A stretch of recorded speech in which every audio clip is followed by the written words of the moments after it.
Bonjour, cette vidéo a pour but de vous donner quelques explications sur les corrections des exercices sur les fonctions de la semaine.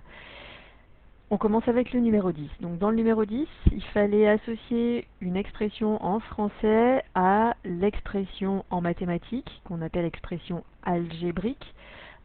C'est une expression qui utilise une lettre X pour appeler donc le nombre dont on parle. On l'utilisait d'ailleurs aussi ici dans la définition en français.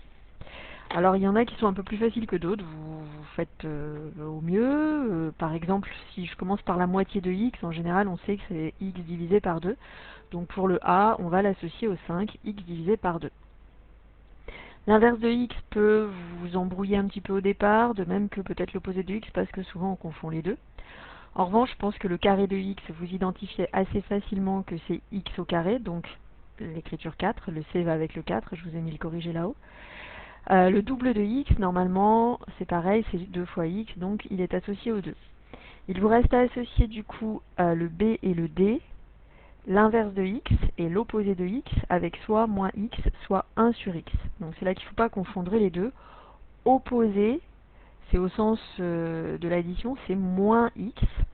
Et l'inverse, c'est au sens de la multiplication, donc l'inverse d'un nombre, c'est 1 sur x. En fait, par définition, l'opposé de x, quand vous l'ajoutez à x, donc si vous faites x plus moins x, vous obtenez 0. 0 qui est un nombre neutre pour l'addition, quand on additionne 0, il ne se passe rien. Et pour l'inverse de x, 1 sur x, si vous multipliez les deux, c'est pour ça que je disais tout à l'heure que c'était au sens de la multiplication, quand vous faites x fois 1 sur x, vous obtenez 1. Et 1, c'est quelque chose qui est neutre au niveau de la multiplication, puisque quand on fait 4 fois 1, ça fait 4, 18 fois 1, ça fait 18, pardon, donc le 1 n'a pas d'incidence en tout cas sur la multiplication. Pour l'exercice 11, donc on vous donnait le programme de calcul, on vous donnait son expression algébrique. C'est-à-dire qu'on rentre un nombre x dans une machine. Si je veux faire un petit peu le parallèle avec ce qu'on a fait sur tableur, où vous me donniez des valeurs, je vous donnais le résultat et vous deviez retrouver une expression justement algébrique, ou en tout cas retrouver ce que faisait le programme de calcul qui était caché derrière la boîte noire. Donc là on vous donne la valeur courante, ce sera x, on vous fait 4 propositions, et on vous donne la manière de calculer le résultat. On fait moins 3x plus 7. Donc on prend le nombre, on le multiplie par moins 3, et on ajoute 7. Donc par exemple pour moins 3, on va faire moins 3 fois moins 3, qui donne plus 9. Et ensuite on rajoute plus 7, d'où le résultat 16. Pour 0, c'est très simple, moins 3 fois 0 donne 0, donc on va juste obtenir le 7. Pour un tiers, on commence par moins 3 fois un tiers qui vaut moins 1, plus 7, résultat 6. Alors c'est vrai que j'écris souvent un petit peu mal les fractions depuis quelque temps, parce que j'ai pas toujours la possibilité d'utiliser l'éditeur d'équations quand je fais mes corrigés. Et enfin, donc pour la valeur 3, moins 3 fois 3 donne moins 9, et quand on ajoute plus 7, moins 9 plus 7 donne moins 2. L'exercice 13, donc c'est un peu le même principe, sauf qu'on ne vous a pas mis ça sous forme de tableau. On vous donne le programme de calcul à appliquer à un nombre x, et on vous demande donc qu'est-ce qu'on obtient si on prend comme valeur de x 1, moins 3, 0, etc., etc. La difficulté de cet exercice, c'est de comprendre le x au carré. Du coup, j'ai préféré le détailler à chaque fois dans chaque calcul comme étant x fois x. Et comme ça, il n'y a pas de problème quand vous mettez un nombre négatif pour le calcul. Et je vous conseille de le faire si vous avez tendance à faire des erreurs. Donc, par exemple, pour x égale 1, on va calculer donc moins 5 fois x, donc fois 1 fois 1, plus 9. Si jamais on le calcule pour un nombre négatif, moins 5 fois x fois x, du coup ça devient moins 5 fois moins 3 fois moins 3.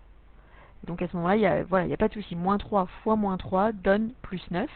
Et multiplié par moins 5, ça va faire moins 45. Et quand enfin on va rajouter 9, on va trouver moins 36. Pour les calculs suivants, c'est pareil. Donc à chaque fois, je remplace dans x fois x, x par la valeur qui est proposée dans l'énoncé. J'ai utilisé normalement la calculatrice. Je ne dis pas que j'ai pas fait d'erreur comme ça. Enfin, j'ai calculé vite fait, mais normalement, voilà. Si vous avez des soucis, vous m'appelez. Vous m'envoyez un message. Dans le 14, On retrouve ce qu'on avait fait un petit peu avec les vases qui se remplissent et les courbes correspondantes ou d'autres choses de ce type-là, ce qu'on a fait aussi en proportionnalité. C'est-à-dire qu'on a une courbe qui va donner la relation entre les valeurs de x et les valeurs de y.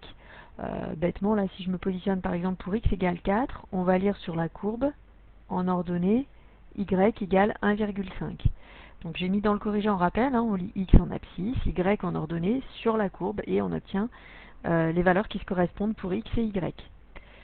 Donc par exemple pour x égale à moins 6, on a moins 2, moins 4, moins 6 est ici. Donc on va monter chercher le point de la courbe qui a pour valeur de x moins 6, et en ordonnée y, ce point est à la valeur 6. D'où, dans le tableau, ici on va mettre à la place de y la valeur 6. Maintenant, quand x est égal à moins 3, on se positionne en moins 3, à quelle hauteur, à quelle ordonnée est-ce qu'on se trouve? On est au niveau de, on est au niveau de l'axe des abscisses, donc on est à la hauteur 0. Donc du coup, la valeur de y est 0. Quand x est égal à 0 cette fois-ci, donc x ici, on descend lire le point qui est à la valeur de x 0, donc il n'est ni à gauche ni à droite de l'axe des ordonnées, qui est vraiment à la valeur 0 au niveau de l'axe des abscisses. On est en ordonnée par contre à la hauteur moins 2. Donc pour 0, on obtient moins 2.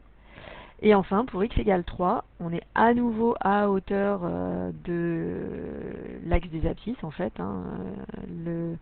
La courbe coupe l'axe des abscisses, donc la hauteur y de ce point-là, c'est 0.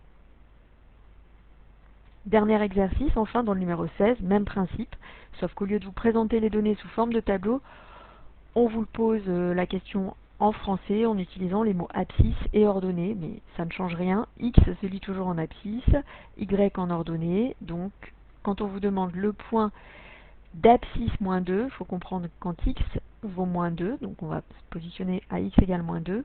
Sur la courbe, on est à la hauteur 3. Donc l'ordonnée, la hauteur du point d'abscisse moins 2, est 3. Quand on est à X égale 0, donc on est au niveau de l'axe des abscisses ici à la valeur 0, on n'est ni à gauche ni à droite de l'axe des ordonnées, on est à 0. Le point qui se trouve sur la courbe, il est ici, donc il est à l'ordonnée moins 1. Donc l'ordonnée du point qui est à l'abscisse 0, c'est moins 1. La hauteur du point, c'est moins 1. Question C, quelle est l'ordonnée du point d'abscisse 4? Donc on se positionne à x égale 4. Sur la courbe, on est à la hauteur 2, donc on est à la valeur y, où l'ordonnée égale 2. Donc l'ordonnée du point d'abscisse 4 est 2. Ensuite, la question est inversée, on vous demande l'abscisse des points quand l'ordonnée est 3. Donc, quand on se place à l'ordonnée 3, on cherche le ou les points, parce qu'en fait, on s'aperçoit qu'il peut y en avoir plusieurs. Alors ici, on est pratiquement à 3, mais on n'y est pas, donc on laisse tomber. Il y a un point ici qui a pour pour abscisse moins 2. Donc quand on est à l'ordonnée 3, on est à l'abscisse moins 2. Donc l'abscisse du point d'ordonnée 3, c'est moins 2. Et enfin, quelle est l'abscisse du point de la courbe d'ordonnée 0? Il y avait un piège sur la question, parce que quand on est à l'ordonnée 0, c'est-à-dire à la hauteur 0, donc on n'est pas au-dessus de 0, on n'est pas en dessous de 0, on est vraiment à la hauteur 0, il y a plusieurs points qui correspondent à cette ordonnée. Il y a le point qui a pour abscisse moins 1, un autre point ici qui a pour abscisse 2, et enfin un autre ici, alors j'ai mis environ 7,8. Toute valeur entre 7,5 et pratiquement 8 est acceptable sur ce genre d'exercice, parce que c'est de la lecture graphique, c'est pas très précis, comme à chaque fois qu'on fait de la lecture graphique.